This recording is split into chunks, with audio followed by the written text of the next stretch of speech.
ఇప్పుడు మీరు ఈ ఇన్‌స్టాలో ఏవైతే యాహ్! దాంట్లో రీల్స్‌లో ఎక్కువ టీచ్ చేసే అంటే గైడ్ చేసేవి yeah! Most of me videos అన్ని టెక్ రిలేటెడ్ గాని, లేకపోతే ఏఐ రిలేటెడ్ గాని వీటి గురించి ఎక్కువ మీరు చెప్తుంటారు. అవును. ఎందుకు అవి చూజ్ చేసుకుంటున్నారు? అంటే ఇప్పుడు ట్రెండింగ్ గదండీ! ఇప్పుడు హ్మ్. సపోజ్ ఏఐ టూల్స్ అని ఒక కాన్సెప్ట్ తీసుకుంటే, అది ఇప్పుడు ద మోస్ట్ ట్రెండింగ్. ఒక BBA person or BTech mechanical చదివే పర్సన్, ఒక బీటెక్ సీఎస్ఈ చదివే పర్సన్, ఒక బీకామ్ చదివే స్టూడెంట్ ఎవరైనా ఏఐ టూల్స్ నేర్చుకోవచ్చు.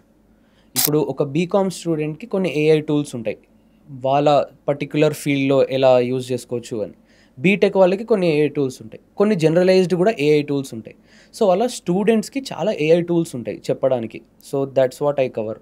అండ్ అపార్ట్ ఫ్రమ్ దిస్ ఇప్పుడు లేటెస్ట్ ఏఐ, ఎంఎల్ ట్రెండింగ్ గాబట్టి I try to break down those concepts. And నేను బీటెక్ వాళ్ళకి గాకుండా డిగ్రీ వాళ్ళకి గూడా ఎక్కువ చెప్తూ ఉంటాను నా రీల్స్‌లో.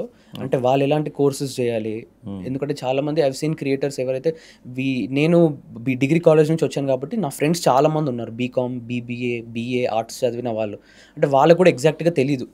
జాయిన్ అయిపోయారు ఏదో ఫ్లోలో అందరం. నెక్స్ట్ ఏంటి? హ్మ్. సో, నేను అలా చూసాను. చాలామందితో ఇంటరాక్ట్ అయ్యాను. నా సీనియర్ ఒక అన్న ఉన్నారు. అతను బీకామ్ నా senior. BCom graduate. BCom honours graduate. ఇప్పుడు అతను డేటా సైంటిస్ట్‌గా వర్క్ చేస్తున్నాడు. అంటే అసలు అంటే కామర్స్ నుంచి డేటా హ్మ్. సైన్స్‌కి హ్మ్. అసలు సో, అందుకనే నాకు కొంచెం ఐ ఫెల్ట్ ఇట్ ఫ్యాసినేటింగ్ అనమాట. అంటే ఇప్పుడు ఒక పర్సన్ బీకామ్ చదివే పర్సన్ తన ఇంట్రెస్ట్‌తో he learned data science and he is a data scientist now.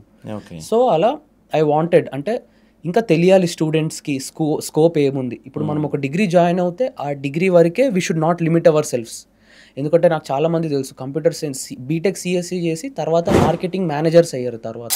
హుహు. సీనియర్ మార్కెటింగ్ మేనేజర్స్‌గా అయ్యారు ఇప్పుడు. ఓకే.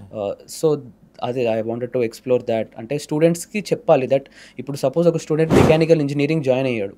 మెకానికల్ ఇంజినీరింగ్ ఒక్కటే లేదు. If hmm. You are truly interested in your core సబ్జెక్ట్‌లోనే హ్మ్. వెళ్ళండి. ఓకే. కోర్ సబ్జెక్ట్ కాకుండా నేను ఓన్లీ డిగ్రీ తర్వాత ఏదో ఒకటి అది చేసుకుంటా అంటే, ఏదో ఒకటి అది చేసుకునే బదులు ఇంకా మంచివున్నాయి. ఒకసారి హ్మ్. రీసెర్చ్ చేయండి. ఓకే. మీ కోర్స్ ఏంటి? మీకేం స్కోప్ ఉంది? హ్మ్. ఇప్పుడు మెకానికల్ కాకుండా నేను ఏం ఎక్స్‌ప్లోర్ చేయగలుగుతాను నేను? అంటే నా ఫ్యూచర్ స్కోప్ ఏంటి? దానికి తగ్గట్టు ఒక సర్టిఫికేషన్ గాని, ఒక కోర్స్ గాని అలాంటివి చేయడం I try to emphasize more on. So, ఇది లేజీ లెర్నింగ్ అని స్టార్ట్ అవునవును. చేశారు గదా! ఎందుకు ఆ పేరు పెడదాం అనిపించింది? అంటే ఫస్ట్ అంటే అది మెషిన్ లెర్నింగ్‌లో ఒక కాన్సెప్ట్ ఉంటదండి. ఓకే.